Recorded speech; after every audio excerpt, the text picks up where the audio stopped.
Sejam bem-vindos ao Café com Pastores, um programa da Igreja Presbiteriana da Pissarreira, onde os nossos pastores, José Alex Barreto e Alexandre Lessa, irão responder as suas perguntas. Eu sou Cíntia Ribeiro, a apresentadora deste programa. O tema de hoje é a morte dos crentes e o seio de Abraão.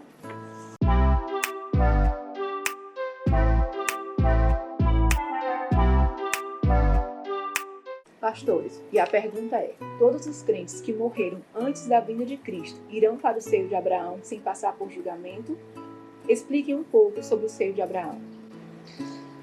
Pastor, me parece que na pergunta a gente já percebe uma pequena dificuldade de compreensão, né, do que é essa questão da morte dos crentes e do que é esse seio de Abraão, que a gente chama disso. Né? É bom esclarecer isso. É bom. Veja, irmãos, não é quem morreu no Antigo Testamento vai para o seio de Abraão e quem morre agora no Novo vai para o seio de Cristo. Não é nesses termos. Essa expressão, meus irmãos, vocês que nos assistem, seio de Abraão se encontra em Lucas capítulo 16, a partir do versículo 19, na parábola do rico e do mendigo. Versículo 22 diz assim: aconteceu morrer o mendigo e ser levado pelos anjos para o seio de Abraão. Morreu também o rico e foi sepultado. E o que é esse seio de Abraão? Quando a gente está tratando desse aspecto, é um aspecto importante do que a gente chama doutrina das últimas coisas, né? A escatologia.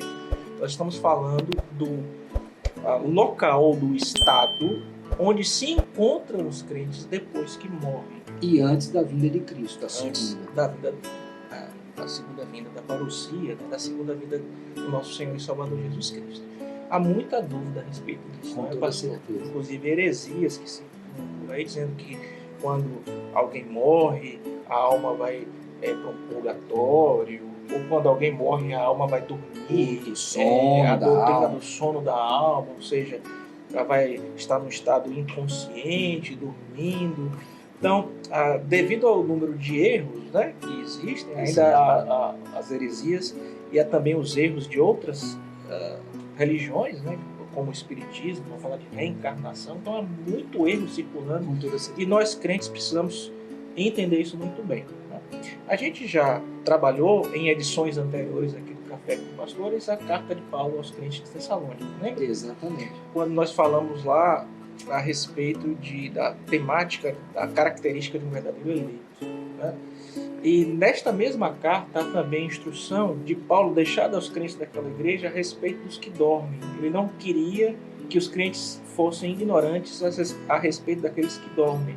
E ele vai dar instruções ali. Então, o que acontece com quem morreu? Você pensa que naquela época a igreja reunia, Cíntia, e está reunida no domingo, e pode ser que no outro domingo o seu irmão que estava ali do seu lado não estivesse mais, porque foi perseguido, foi morto por causa do seu cristianismo. Começou a surgir dúvida. Aqueles crentes que morrem, os nossos irmãos que estão morrendo, para onde é que eles vão? Vão para a presença de Cristo, pastor. Diretamente para a presença de Cristo. E o livro de Apocalipse vai deixar muito claro que estas almas que estão e vão diretamente para a presença de Cristo, assim que o crente morre, ele vai diretamente para a presença de Cristo. Nós estamos chamando esse lugar de seio de Abraão por causa do ensino desta parábola que lemos em Lucas.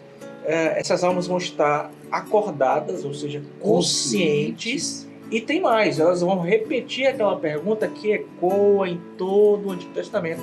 Até quando, Senhor?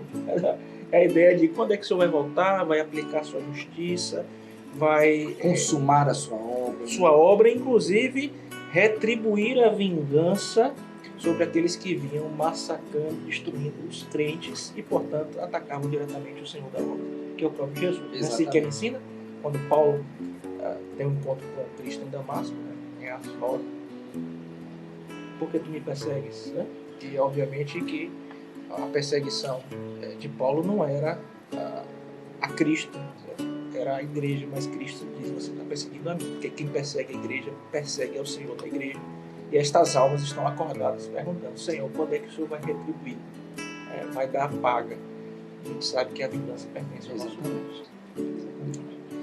Então isso deve gerar em nosso coração tranquilidade, né? Tranquilidade, saber que aqueles que partem em Cristo Jesus, conforto, né?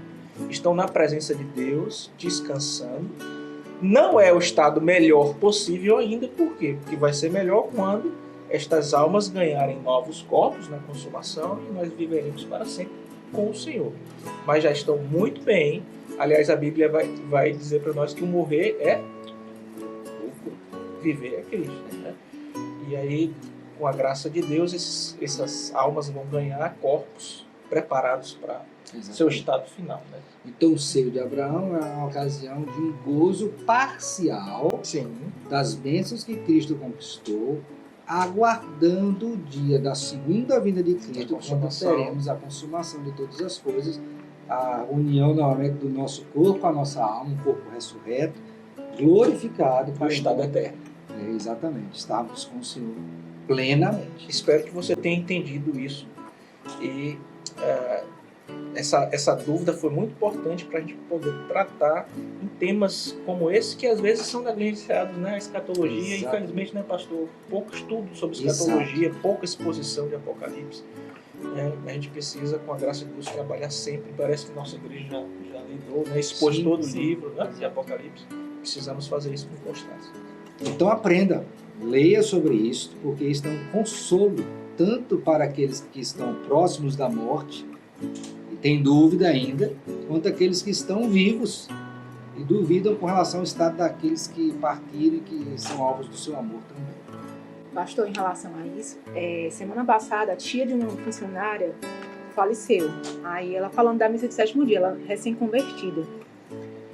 E aí eu falei para ela, não, você não pode ir, porque ali você morreu, você vai para o encontro de Deus ou vai para o inferno. Não vai ter esse período de 7 dias você tá rezando pela alma. Eu estava explicando isso para ela, justamente.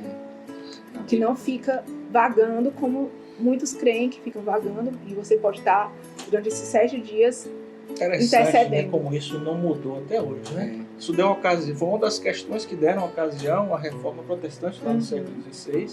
O famoso John Tetzel, né, vendedor de indulgências, ao tilintar da moeda no gasofilácio, uma alma sai do purgatório, com a doutrina romana, justamente desse esperar, como se nós pudéssemos pagar aqui embaixo pela remissão da alma que está lá em um local intermediário do purgatório lá em cima.